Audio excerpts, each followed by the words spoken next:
Isang pinagpalang araw sa inyong lahat. Tayo po'y magninilay sa salita ng Diyos. Ang pinagmumulan ng awa at tawa ng ating buhay ang salitawa. Today, we are commemorating all the faithful departed. We come together to celebrate the Mass and remember and pray for all our departed loved ones. Kahapon po pinagdiwang natin ang dakilang kapistahan ng mga banal, kung saan po inaalala natin ang lahat ng mga kapiling na ng Diyos, ang mga banal sa kanyang paghahari sa kalangitan.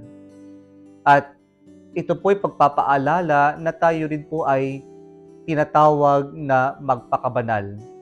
Sa ngayon po, November 2, inaalala naman natin ang mga lahat na yumao na ating mga kapatid na sa palagay natin po ay naghihintay pa rin na sila ay lubusan ng malinisan mula sa dungis ng kasalanan na kanilang nagawa dito sa ibabaw ng mundo, o yung mga kasalanan na hindi pa napapatawad o kanilang nahingian ng kapatawaran at awa mula sa Diyos bago sila yumao.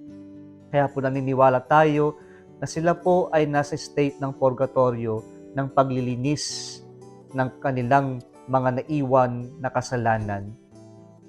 Kaya po ang buong buwan ng Nobyembre ay itinilaga po ng ating simbahan para po ipanalangin ang lahat ng mga yumao nating minamahal sa buhay, upang sa ganon, sa bisa ng ating panalangin ay makamtan na nila yung kanilang inaasam-asam na makapiling ng Diyos, yung tinatawag nating beatific vision. Madalas natin naririnig na sinasabi, let us pray for the poor souls in purgatory. Bakit sila poor? Poor ang tawag sapagkat po unang-una sa lahat, sa purgatory po, mayroon din pong apoy. And so, the souls in purgatory are being purified through the flame of purgatory. So, mainit pa rin doon, kaya mayroong pagtitiis na nangyayari sa mga kaluluwa.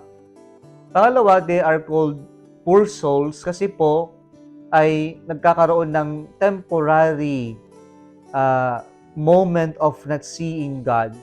So, our souls are created to be with God, to return to the Lord.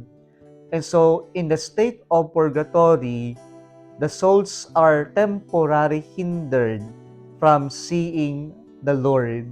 Kaya mahirap ito sa kaluluwa na hindi makapiling ang Diyos. Pangalawa po, tinawag silang poor souls kasi po sila ay nasa estado rin ng na sila ay helpless, meaning they can no longer pray for themselves, but they can pray for us. So we can ask the souls of our departed loved ones, the souls in the purgatory, to pray for us, but they can no longer pray for themselves. And so the souls in purgatory are really depending on our charity of praying for them. Kaya po, ang ginagawa po natin sa araw na ito at sa buong buwan ng November ay ang ipagdasal ang lahat ng yumao nating kaanak o minamahal sa buhay. Nawa po ito yung ating lubusang gawin, at may paalala din sa atin na ang buhay ay maikli lamang, kaya po sana atin itong pagyamanin.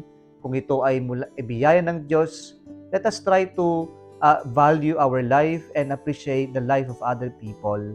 Pangalawa po, ipinapaalala din sa atin sa araw na ito na ang buhay ay nagtatapos, at yung pagtatapos ng buhay natin ay pinapaalala sa atin na tayo sana'y babalik sa Diyos sa kalangitan, sa kanyang paghahari, sa kanyang kingdom, kung saan tayo po ay pinapaalalahanan that our final destination is to be with God in His kingdom in heaven.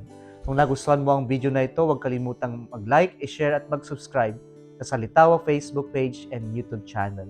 Muli isang pinagpalang araw sa inyong lahat.